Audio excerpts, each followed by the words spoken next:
Hello students, BSc second year chemistry second alcohol का chapter चल रहा है और उसकी आज का हमारा चैप्टर है केमिकल रिएक्शंस ऑफ अल्कोहल्स। तो अल्कोहल्स की केमिकल रिएक्शंस को दो पार्ट्स में डिवाइड किया गया है। पहली ऐसी अभिक्रियाएं जिनमें हाइड्रोक्सिल समूह OH समूह का ऑक्सीजन और हाइड्रोजन के बीच का बॉन्ड टूटता है, तथा दूसरी ऐसी कैटेगरी की अभिक्रियाएं हैं जिनमें कार्बन और हाइड्रोक्सिल समूह के O के बीच का बंध टूटता है। तो सबसे पहले ऐसी अभिक्रियाएं जिसमें OH बंध का विदलन होता है। तो सबसे पहले इसमें अभिक्रिया है, जैसे कि आप अपने सामने इस शीट पर देख रहे हैं, वो है एसिडिक नेचर। इससे पहले की क्लास में भी हमने एसिडिक नेचर में विस्तृत रूप से अध्ययन किया था। एसिडिक नेचर होने का कारण है हाइड्रोक्सिल समूह का ऑक्सीजन परमाणु का हाइड्रोजन परमाणु की तुलना में अधिक इलेक्ट्रोनेगेटिव होना, जिससे बॉन्डेड इलेक्ट्रॉन ऑक्सीजन की तरफ अधिक डाइवर्ट हो जाते हैं। तो ऑक्सीजन पार्शियली नेगेटिवली चार्ज और हाइड्रोजन पॉजिटिवली चार्ज हो जाता है। और जब तो हाइड्रोजन का निष्कासन एक प्रोटॉन के रूप में बहुत ही आसानी से हो जाता है। यद्यपि ये अल्कोहल दुर्बल प्रकृति के ही अम्ल होते हैं। धातुओं के साथ जैसे सोडियम, पोटेशियम, कैल्शियम, मैग्नीशियम आदि के साथ जब इनकी क्रिया करवाते हैं तो एल्कोक्साइड का निर्माण होता है, लेकिन उसके साथ साथ इसमें हाइड्रोजन गैस भी इसमें मुक्त होती है। और अम्लीयता का क्रम इसमें रहता है। प्राथमिक अल्कोहल सबसे अधिक अम्लीय होती हैं, द्वितीयक उससे कम अम्लीय होती हैं और तृतीयक अल्कोहल सबसे कम अम्लीय होते हैं। उसका कारण है अल्काइल समूह का प्लस आई प्रभाव। जैसे जैसे प्राइमरी अल्कोहल से टर्शरी अल्कोहल की ओर बढ़ते हैं तो प्लस आई प्रभाव का अनुपात बढ़ता जाता है, जिसके कारण OH समूह में से हाइड्रोजन का एक प्रोटॉन के रूप में निष्कासन अत्यंत कठिन होता जाता है। इसलिए तृतीयक अल्कोहल सबसे दुर्बल अम्ल होता है और प्राथमिक अल्कोहल इनकी तुलना में प्रबल अम्ल होता है। सेकंड इसके अंदर रिएक्शन है वो है एस्टेरिफिकेशन, एस्टेरीकरण। अल्कोहलों का जब कार्बोक्सिलिक अम्लों के साथ किसी अम्लीय उत्प्रेरक की उपस्थिति में गर्म किया जाता है तो एस्टर प्राप्त होता है और इस एस्टर बनने की क्रिया को एस्टेरिफिकेशन किया जाता है। जैसे आप एक नीचे एक जनरल रिएक्शन देख रहे हैं, ROH प्लस RCOOH, जिससे एस्टर का निर्माण होता है और वाटर मॉलिक्यूल एक बाय प्रोडक्ट के रूप में इसमें बनता है। एक रिएक्शन आप देख रहे हैं जिसमें इथाइल एसीटेट बनने की क्रिया दिखाई है, जिसमें एथिल अल्कोहल और एसिटिक एसिड के बीच में जब एस्टरीकरण होता है तो इथाइल एसीटेट का निर्माण होता है।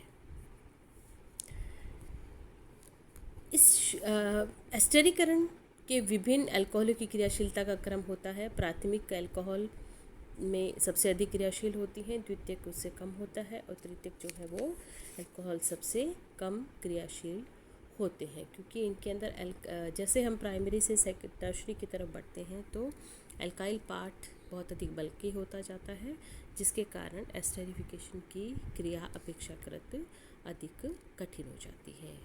उससे नीचे आप क्रियाविधि देख रहे हैं। तो एस्टेरिफिकेशन में अल्कोहल एक नाभिक स्नेही पदार्थ की भांति व्यवहार करता है और क्रियाविधि से ये प्रमाणित होता है कि अल्कोहल का OH बंध टूटता है, ना कि CO बंध। नेक्स्ट रिएक्शन है ईथर फॉर्मेशन।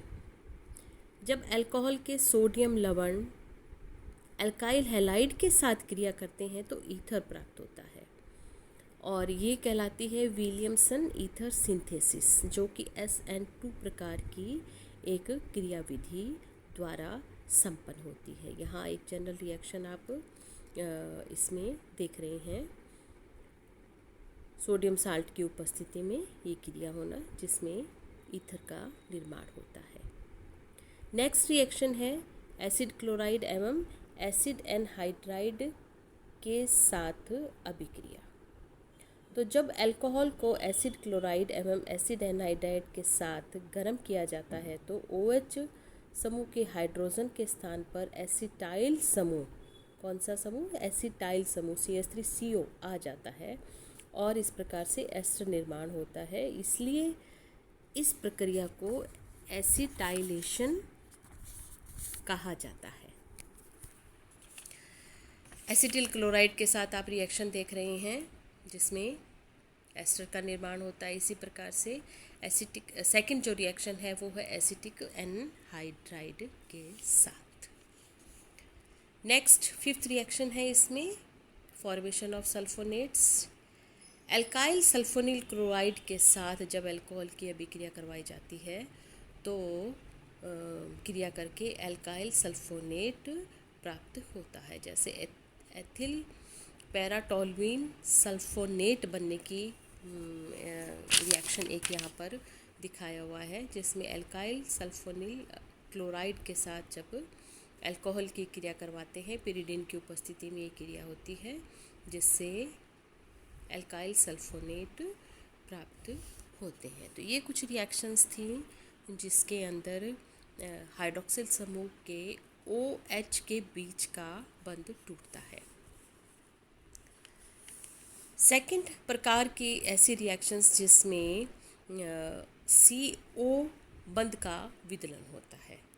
तो सबसे पहले अभिक्रिया है हाइड्रोजन हैलाइड के साथ अभिक्रिया। तो अल्कोहल हाइड्रोजन हैलाइड के साथ क्रिया करके एल्काइल हैलाइड बनाता है। सिंपल सी रिएक्शन है ROH plus HX RX plus H2O water molecule के एलिमिनेशन के साथ। और हाइड्रोजन हैलाइड की क्रियाशीलता का क्रम रहता है, सबसे अधिक क्रियाशील होता है हाइड्रोजन आयोडाइड, उससे कम होता है HBr और सबसे कम क्रियाशीलता होती है वो है हाइड्रोजन क्लोराइड की। और अल्कोहलों की अभिक्रिया क्षमता का क्रम होता है टर्शरी अल्कोहल सबसे अधिक अभिक्रिया क्षमता होती है, उससे कम द्वितीयक की होती है और उससे कम होती है प्राथमिक अल्कोहल्स की। अब ल्यूकास परीक्षण जो अल्कोहल का करवाते हैं वो उपयुक्त अभिक्रिया क्षमता के सिद्धांत पर ही आधारित होता है। अल्कोहल की प्रकृति के आधार पर यह अभिक्रिया दो प्रकार की होती है, SN1 अभिक्रिया तथा SN2 अभिक्रिया। SN1 अभिक्रिया जब सेकेंडरी और टर्शरी अल्कोहल्स SN1 क्रियाविधि द्वारा ये रिएक्शन संपन्न होती है SN1 क्रियाविधि के साथ में, और ये अभिक्रिया दो चरणों में पूरी होती है जैसा कि आप देख रहे हैं इसमें। और प्राथमिक अल्कोहल्स होते हैं वो SN2 क्रियाविधि द्वारा अभिक्रिया करते हैं और इसके प्राथमिक अल्कोहल्स में मध्यवर्ती ROH2 प्लस हैलाइड आयन के साथ एक स्टेप में ये अभिक्रिया संपन्न होती है। यानी OH समूह का पहले इसमें प्रोटोनेशन होता है, उसके बाद जो है आगे की हमें क्रिया संपन्न होती है और एल्काइल हैलाइड फाइनली इसमें प्राप्त होता है। नेक्स्ट अभिक्रिया है रिएक्शन विद फॉस्फोरस हैलाइड। तो अल्कोहल फॉस्फोरस ट्राई क्लोराइड तथा फास्फोरस पेंटाक्लोराइड के साथ क्रिया करके एल्काइल हैलाइडों का ही निर्माण करते हैं।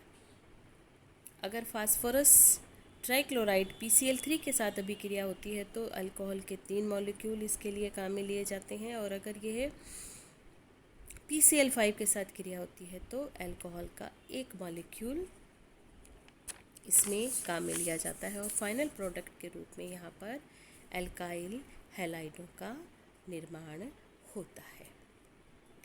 नेक्स्ट है reaction with thionyl chloride. Thionyl chloride के साथ भी अल्कोहल की क्रिया होती है तो एल्काइल हैलाइड ही मुख्य उत्पाद के रूप में प्राप्त होता है, और इस अभिक्रिया के प्रारंभ में जो क्लोरोसल्फाइड एस्टर बनता है वही वियोजित होकर मुख्य उत्पाद यानी एल्काइल हैलाइड का निर्माण करता है। नेक्स्ट रिएक्शन है वो है डिहाइड्रेशन, निर्जलीकरण। तो अल्कोहल को अम्ल या एल्यूमिनियम ऑक्साइड की उपस्थिति में जब गर्म करते हैं तो वो निर्जलीकृत होता है। और ये जो आप रिएक्शन यहाँ देख रही हैं, वाटर मॉलिक्यूल के एलिमिनेशन के साथ कार्बन कार्बन डबल बॉन्ड वाला एक मुख्य उत्पाद इसमें प्राप्त होता है। तो जैसे आप 1 ब्यूटेनॉल के साथ एक अभिक्रिया देख रही हैं, तो 1 ब्यूटेनॉल के साथ जब इसका निर्जलीकरण किया जाता है तो 2 ब्यूटीन और 1 ब्यूटीन का मिक्सचर प्राप्त होता है, जिसमें से 2 ब्यूटीन उसके अंदर मुख्य उत्पाद के रूप में प्राप्त होती है, जबकि 1 ब्यूटीन कम रेशो में प्राप्त होती है। अपेक्षाकृत उसका जो अनुपात है वो कम होता है। तो इस प्रकार से अल्कोहल्स का जब डिहाइड्रेशन करते हैं तो उसके अंदर हमें एल्कीन्स की प्राप्ति होती है। लास्ट रिएक्शन है इसमें, वो है हेलोफॉर्म रिएक्शन। अल्कोहल्स जिसके अंदर सेकेंडरी अल्कोहलिक ग्रुप होता है, CHOH ग्रुप मुख्य ग्रुप के रूप में अगर उपस्थित होता है, उसमें क्षार की उपस्थिति में हैलोजन से अभिक्रिया करवाने पे हेलोफॉर्म की प्राप्ति होती है। तो ये रिएक्शन आप देख रही हैं, इसमें फाइनली जो है क्लोरोफॉर्म प्राप्त होता है। एथेनॉल के साथ क्रिया करवाते हैं तो क्लोरोफॉर्म, इसी प्रकार से 2 प्रोपेनॉल के साथ भी क्रिया करवाते हैं तो ये क्लोरोफॉर्म की प्राप्ति होती है। तो आज की इस क्लास में हमने मुख्य रूप से 2 तरह की रिएक्शंस, केमिकल रिएक्शंस पढ़ी अल्कोहल्स के, जिसमें एक पहली ऐसी रिएक्शन जिसमें OH के बीच का बॉन्ड टूटता है। दूसरी प्रकार की ऐसी रिएक्शन जिसमें हाइड्रोक्सिल समूह जिस कार्बन से जुड़ा होता है उसमें कार्बन और ऑक्सीजन के बीच का बॉन्ड टूटता है। Thank you.